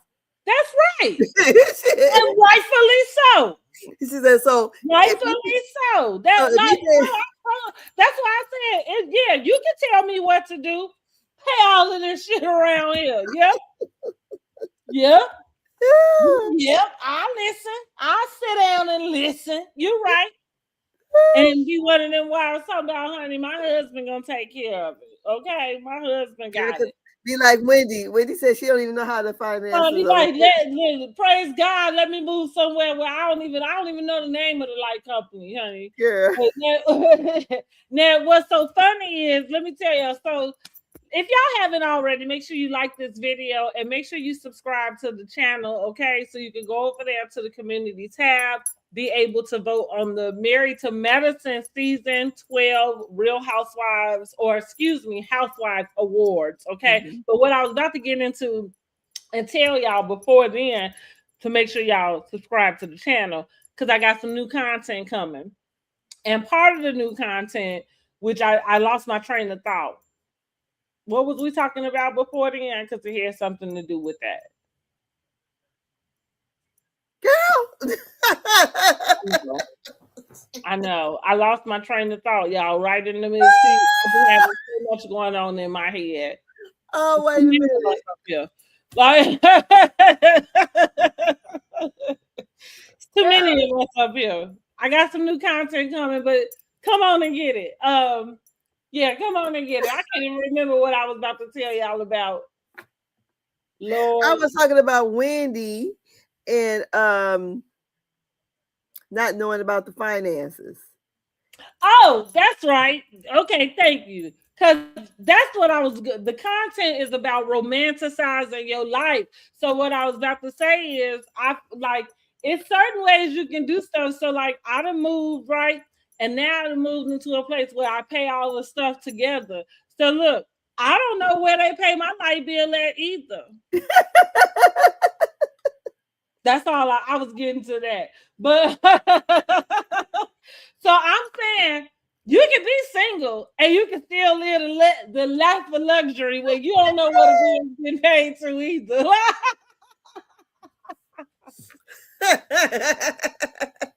She in a lap of luxury over there. Honey, I don't know what they're paying the bills to. Yeah. Well, I'm over here all knowing. I pay my own cable bill, honey. They pay the cable. They come pick up the trash, honey. Like, yeah, come on. Like, let me give it all to me. But yeah, so that, thank you for reminding me. So that was kind of what I was going to introduce y'all to. We're going to learn how to romanticize your life. That's interesting. Yes, it is. So, right. So you can stop running around, falling, jumping, and taking anything from these sawed off men. Okay. Girl. Never mind. What? The desperate ladies of today. You know, I said the desperate ladies of today. I mean, you know, whatever happens to chivalry? We are living in desperate times, girl. But I mean, we are. I think it is. We are in desperate times. I think the economy, you know, probably got people feeling like they got to be forced with each other. I don't know. What I always say to my daughter, I said, when I heard the term Netflix and chill. Only people I feel like should be Netflix and chilling is folks that's already in a relationship. You're not going to invite me over to your house to Netflix and chill. I said, where's the chivalry? Where's we going out to? You supposed to be taking on dates. You supposed to get dressed up to go to events. That shit I did as a teenager. And I ain't talking about going to the prom. I'm talking about, you know, just dating. And if we're only dating and sitting up at somebody's motherfucking house. Yeah, the standards are very low. They are very low. Girl, like my brother said, he said, these young bitches is fucking it up for you old hoes. He said, back in the day, I had to damn buy furniture and everything else. Yeah. You give the girls $40 and they cool. That's why I said the standards are low, honey. Now, the standards are low. They are low. The requirements are low. Maybe girl. Yes, it is. But man, been high, gonna stay high. Okay, like, and they ain't going nowhere. They get higher. They get higher. Like, yeah, no. And part of it was just I made a decision. I feel like more than not getting married, I'm more afraid of marrying the wrong person. I feel like I take marriage so seriously that when I do get married, I hope that you're right. You know what I mean? Yeah. Like, because that's what I want to be able to put into it. You know what I mean? Which going like even with me being in the relationship I was in with my kid's dad and stuff, of course we had a time frame where I thought we would get married, but it's funny, like what they say, hindsight being 2020. But like at the time that the things happened, if I didn't know how to feel about it, but like now it's kind of like I understand now, like all those years ago, like I was moving, like it was like my brain and my heart was like moving opposite of each other. So I was making choices, right? But choices with my brain on one end and then choices with my heart on another. You know what I mean? So with that being said, it still kept certain things from not taking place, you know, which part of that was getting married. If I had got married to that man, I probably would, I don't know where I would be mentally today, for real. You know, I mean, just honestly, because I know that, and that's again, so I know how loyal I am. That's why I know what I have and what I bring to the table. I know what I bring to anybody's life. And so I don't give it out. Um, I'm gonna say I don't give it out freely, but I want to make sure it's an accurate statement. Like, because you can be a friendly person. Like I meet people all the time. I think I'm very open in that sense.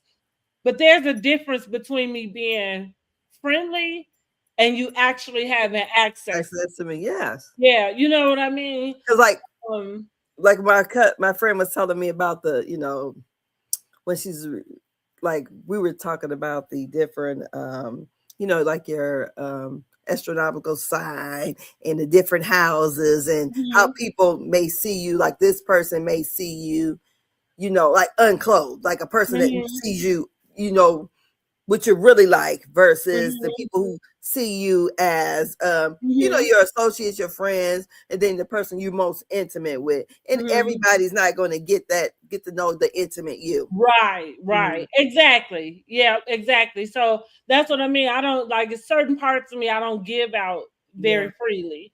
And I had to learn that lesson hard. You know what I mean? But part of it is because I know the type of loyalty that I hold. And so I have to protect it, right? I can't give it to everybody. And so that's what it is. So like me being single, like is most certainly my choice. Because I'm not putting up, like I said, like I put up with some shit that even now I could go back in time and go step. But that's when you learn and you grow. You're a young person. Yeah. You're talking about a 40-some-year-old lady looking at a younger 20-some whatever person. Of course, I done did some scandalous shit, all behind my mister. Exactly. I mean, you grow, you learn. And so thank God, take care of babies and fools, That's right, and I did some foolish shit. That's right, girl. So you live and learn. And I'm like, thank God that he just moved me from a lot of, stupidness. But because you're young, you do dumb shit all the time. Bam, bam, bam, bam on folks' door. All that kind of shit. Windows. I messed up windows. I a couple cases, right? That's why I said God had his hand on this little child right here, because I was running all over that city like baby hell on wheels. Girl, just see red and it's over with. But yeah, that's. They don't fuck with Brandy, girl. That I think that's it's all part of life. We grow and we learn. Like hey, we were young. We did be young. Talk about young minded people do. Like, hey, honey, we was really out there. Girl, and go all the way to the pits of hell. Like damn. We just didn't have a saying for it, honey. We was just doing. Yes. We was just doing. Girl. So thank you. I've been delivered. I'm saying, and like you say, and I thank God for the things that He didn't let come to pass. You know exactly. what I mean? Yeah, because it could have been me. Okay. Yes. But God didn't see fit. Yeah. So, because right then and there, you could have been dead at any moment. You know what I'm saying? Because a lot of stuff you did, some people never made it out of that situation. I mean, I would say for as far as my little city, a lot of the things I wouldn't even never thought that people do now, would get them taken out. Yeah. That stuff ain't thought nothing of it. For sure. Nothing, exactly. That's why I said like they came up with a whole phrase like we was just doing shit, honey. Like take our chances. Yes. It didn't even feel like it was a chance. It was just like right, exactly. I remember I was speaking once on a live talking about a little boy who hit me. I never forget. I might have been like 13, 14. Little white boy, he threw something at me. And he was a little kid. I don't know, probably about 8.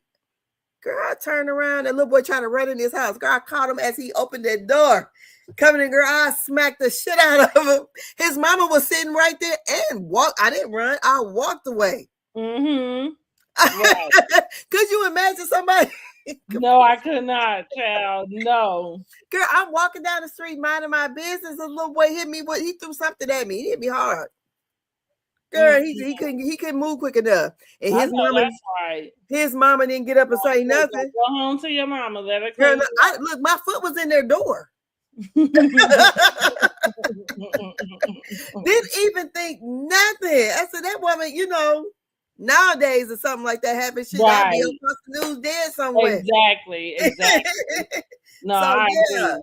I said, so a lot of times, I mean, this was in the 80s, but a lot of times, things that people are doing now that we would have done at a young age, we wouldn't have thought nothing up, but now they have a different, outcome. So things are way different. But for sure.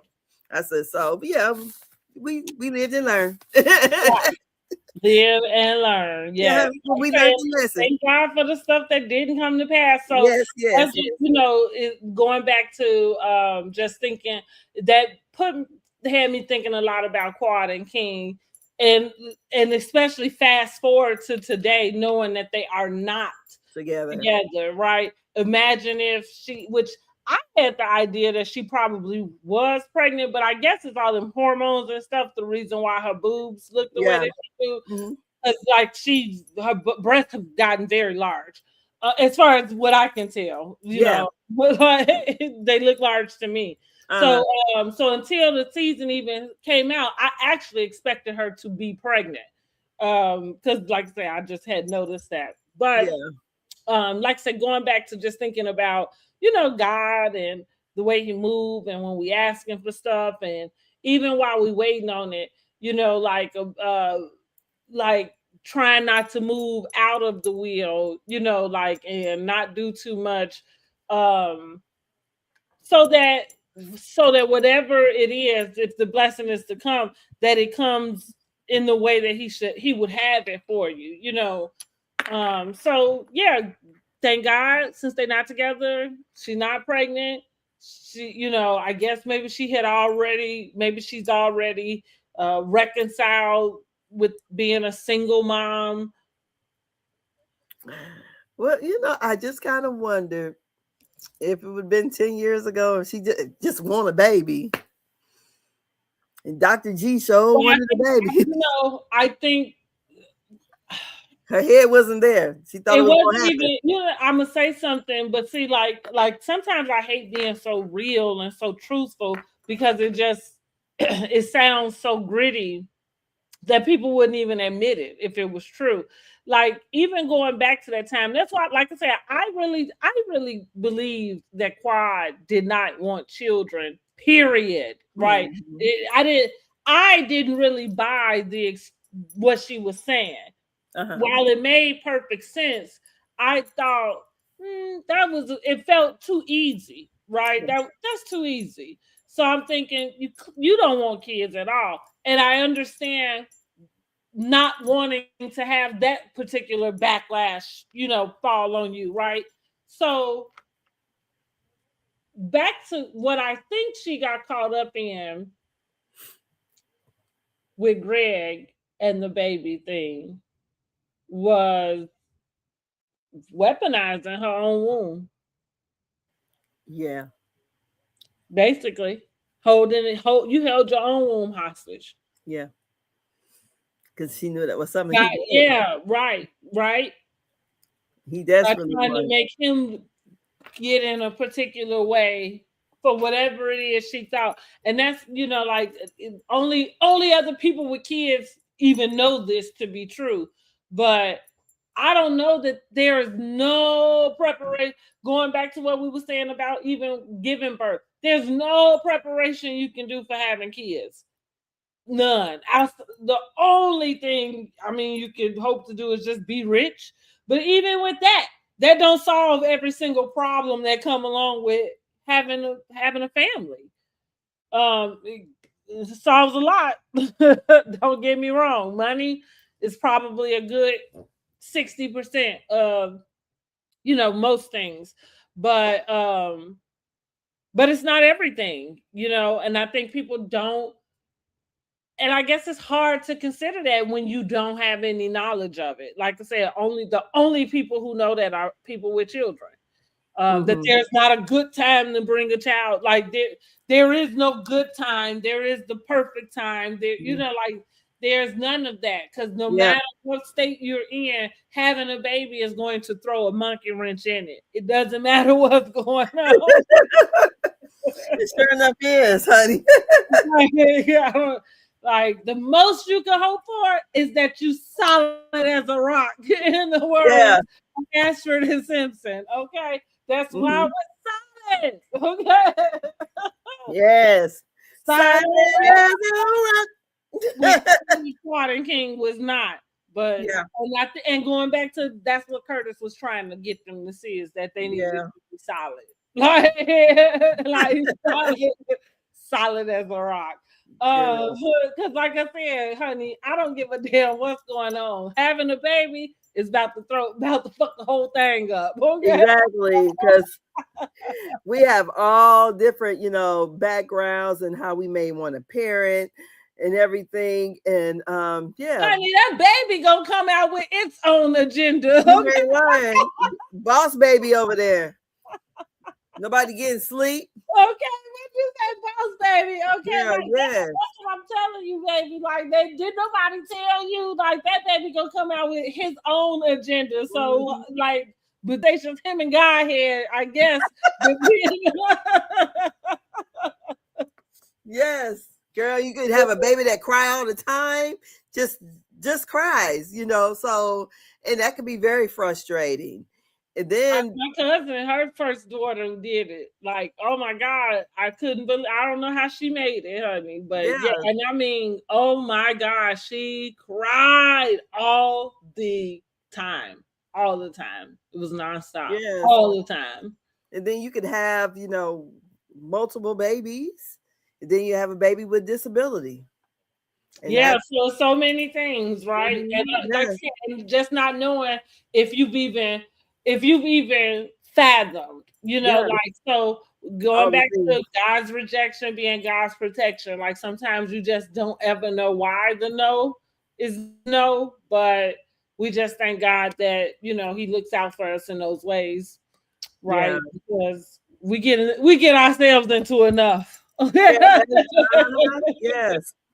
Because because if this here, like, even we go to the part where Quad and King are having their, at the end. Oh yeah, talking, and this is where I talked about the edit.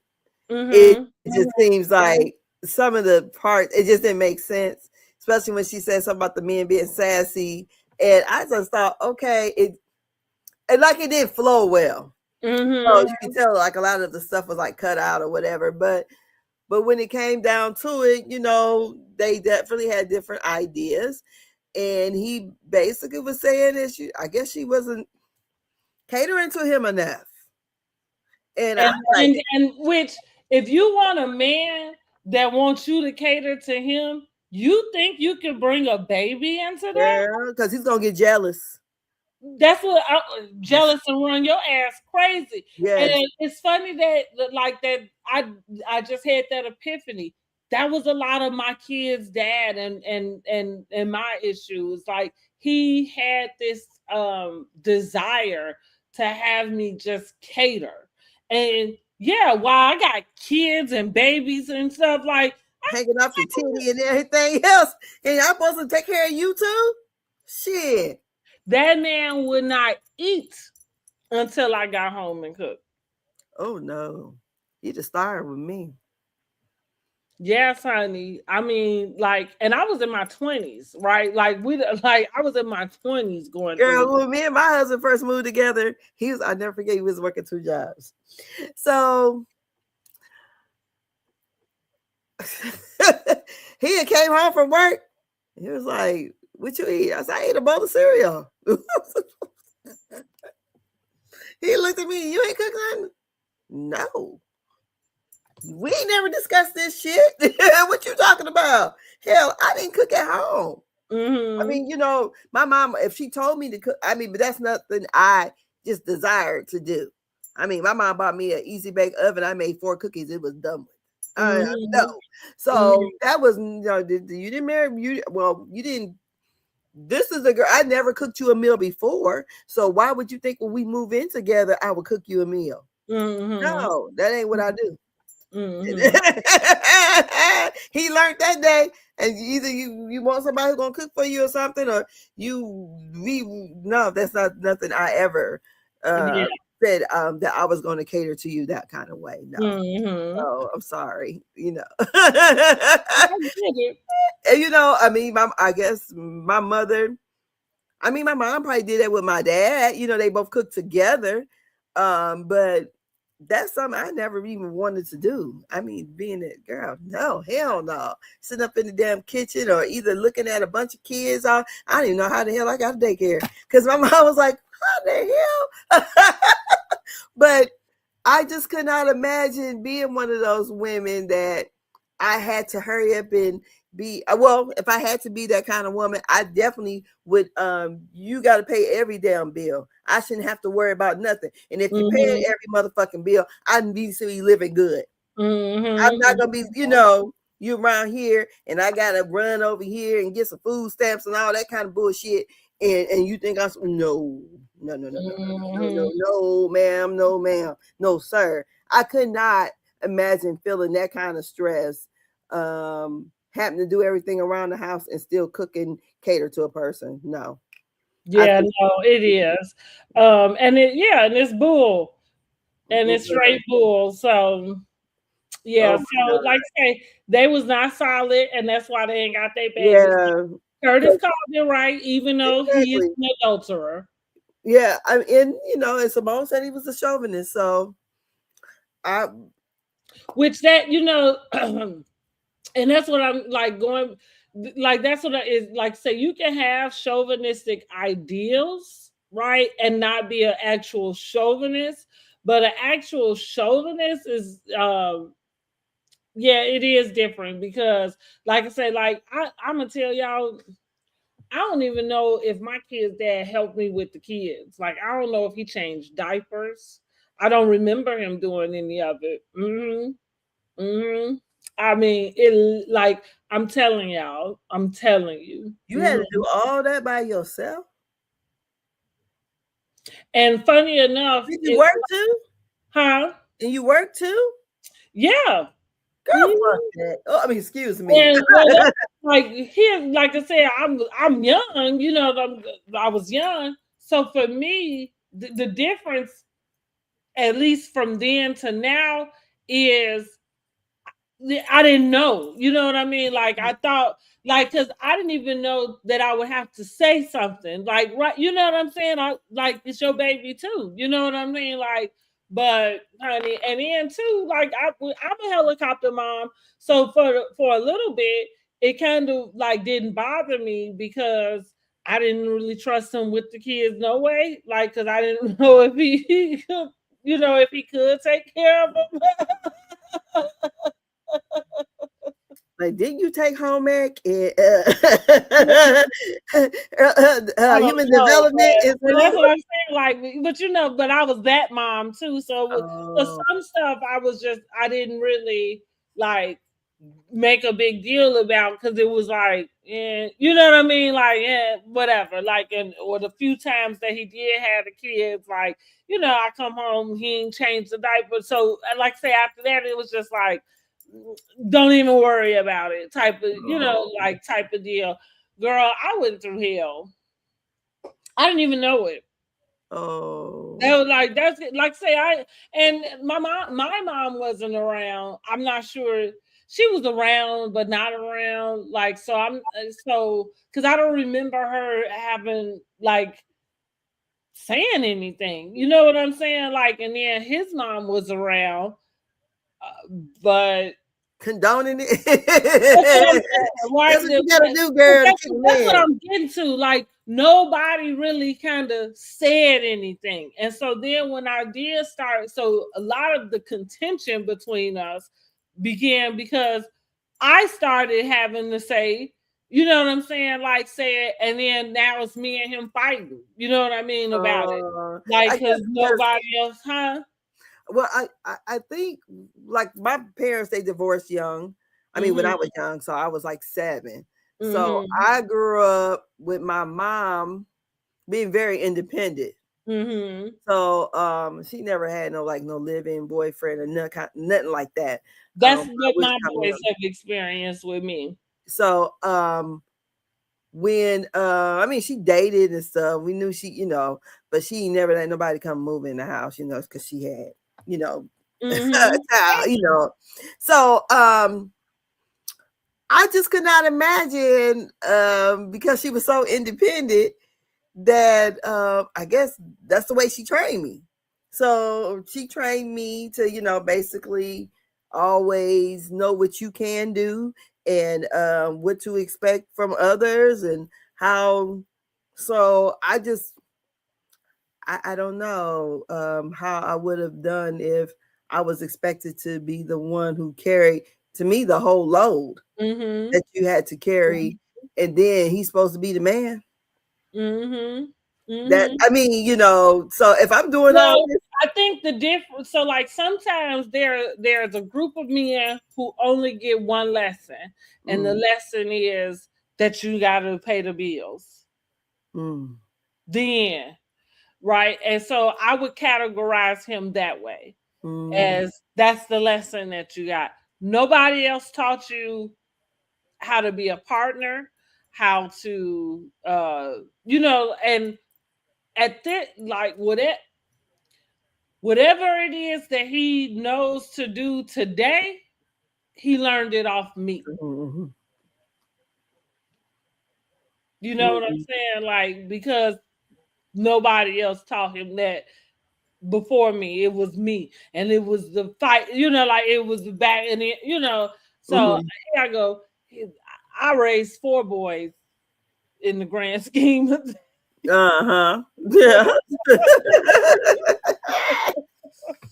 Well, that is something, girl. But if I guess Quiet would have had to do it at her big age, right? And and the tragedy would be who waits till they in their 50s to to have to go through that. Yes, and you know what I mean? Like, yeah. Could you imagine she would have to have that baby and then screw him 15 times a day and then 15 times a week?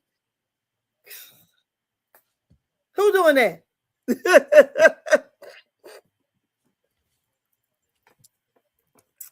Well, I guess. Well, and that's all for the episode. Yes. So next week is the finale. Like I said, I feel like this has been a very short season. It really kind of lackluster. I feel like I'm always giving them their props, but it's just been. I have to go back and look at previous seasons and see how many episodes we got. This feels, it does seem, it was short. Because I thought, well, is the Med Gala, before we found out this was going to be the finale, I said, well, is the Met Gala going to be like 2? Like, are they going to show us, how they planned it a little bit or whatever, and then give us a little bit of the Met Gala, then the last episode would be just, like, I don't know. Yeah, so. Because it seems like when they did the Met Gala last year, wasn't that the last episode? But wasn't it like broken down into 2? Because the man wanted his check back or something. It was it broken into 2 episodes, I think. Yeah. No, I take it back. That wasn't the last episode. The last episode was Toya's party. She had the party that Sweet Tea them had to leave early. Remember? So King and Quad could come. Oh, okay. That's right. Yeah, so yeah. But well, yeah, I would rate this episode probably about a 7. I can Um give it a 5. I kind of enjoyed it a little bit. I did. I thought it was I liked how the women were able to have their, they didn't get into it or nothing. They kind of kiki how heavily and Toya was on the raft together. I like that, Dr. Mimi, actually telling her story about her grief. I like the episode. I just didn't like kind of how it was edited a little bit to me. Mm-hmm. But I thought it was a pretty decent episode, and I guess we gonna see this last episode, and then we'll be on to the reunion. I don't even know. I don't even know what to expect from this reunion at all. But I guess we shall see. Well, I guess it's maybe you. Well, I guess it's going to be Quad in the breakup and Toya and this Meg Well, Gallon. I just say we shall see, honey. I don't know what to expect. I don't know either. Because, like you Red said, dresses. in the breakup, none of that took place on the season. Like sometimes I get annoyed because whatever it is we want to know about, it is non-related to what we just watched. At this point, I don't really want to go back and rehash Quad going to Ghana and finding out the information. You know what I mean? Like, I don't really need to rehash that. I'm sure she don't.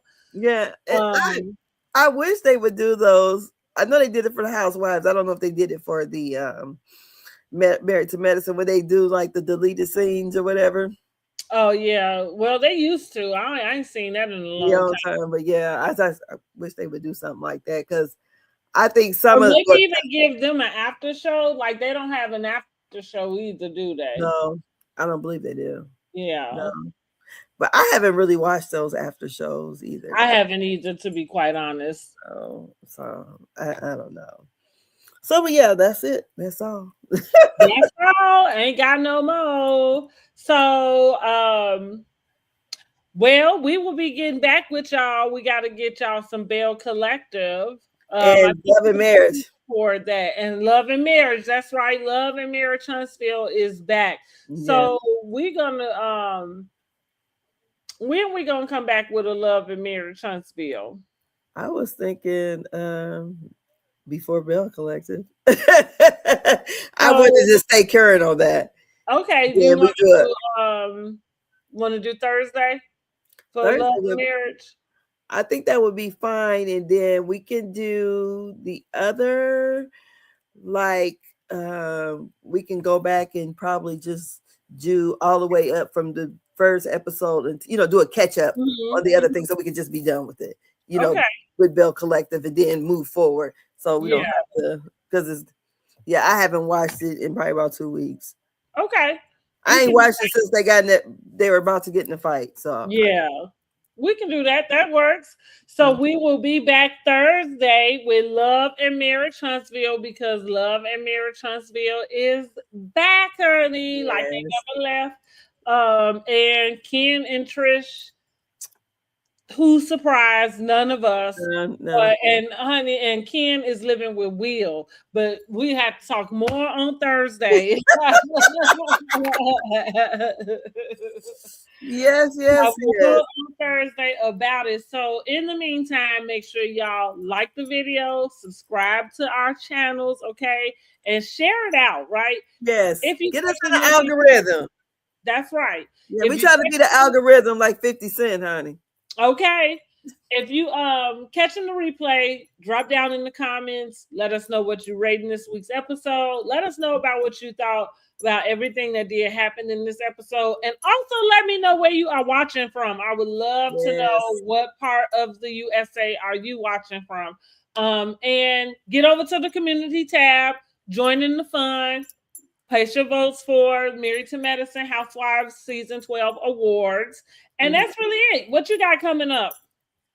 Oh, I got some new content I wanted to do too. I'll be presenting it probably. You know how you have so many things you got to do. It's tax season for me, and I got all these people tax returns. That's why I've been just strung out here. So it probably come after tax season. I'm not even gonna lie. Well, we are always looking forward to new content. You see, I've kind of did some revamping, some branding a little bit over here at the Who Asked for this podcast. So be looking out for some brandy in the city content. Yeah, so if you don't know, now you know. I have traded in my suburban life and I have moved to the city, y'all. I am an empty nester officially. I am officially an empty nester. Yay. And I moved downtown. And so I'm just looking forward to kind of getting out and about, doing a little downtown living, No, that's great. I'm excited. Yeah. Being Prince Michael Jackson. But I'm an empty nester, but I don't know, the nest be full over here. Well, that's what I say. I don't know. Oh, Jesus.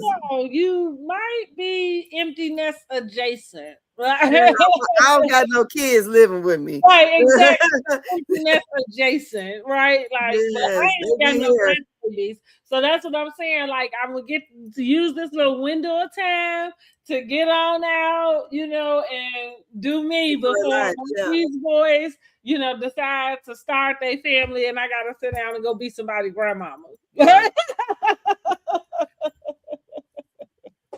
Because my mom goes, so this is like you having twins, isn't it? I'm like, those are the twins you never had. I said, Mama, get away from me. Yeah, I'm 53. What the hell I look like having twins? My dad's a triplet. So nobody else had any multiple births. But I'm like, really? I said, God give babies to young people. I said, and when I was young, I had kids. I don't need none of the old age, but I can't even how to get a girl. Yesterday, what's today? Tuesday or Monday? Tuesday? Sunday, girl, why I fell out the bed.